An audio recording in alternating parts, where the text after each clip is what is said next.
Lors d'un sommet regroupant petit n chefs d'État, on veut déterminer le nombre de possibilités de faire asseoir ces présidents sur n chaises, c'est-à-dire le nombre de façons de les répartir sur les n chaises. Alors on passe à la première méthode qui est pragmatique. Donc nous allons faire asseoir les présidents de façon successive, c'est-à-dire ils sont tous debout, on va les faire asseoir un par un.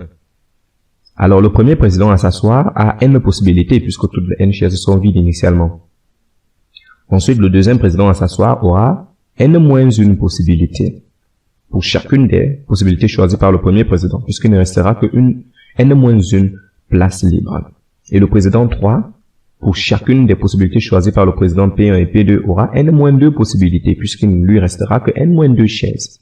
Ainsi de suite jusqu'au dernier président qui n'aura qu'une seule possibilité pour chacune des possibilités choisies par ses prédécesseurs. Ce qui nous donne finalement n égale n fois n-1 fois n, qui est factoriel n. Alors la deuxième méthode, qui est mathématique, nous fait juste remarquer qu'une assise totale des n présidents est juste une application de 1n vers p, où grand P désigne l'ensemble des présidents, et nous constatons que cette application est bijective.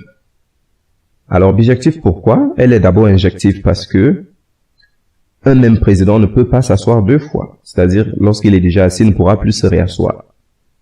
Alors surjective, pourquoi? Parce que chaque président doit être assis. Puisqu'ici, il est important de noter que f de i est juste le ième président à s'asseoir. Ainsi donc, le nombre d'assises est le nombre d'applications bijectives de 1n vers p. Et comme le cardinal de p est aussi égal à n, on voit juste que c'est le nombre de permutations de 1n, ce qui donne tout simplement factoriel n.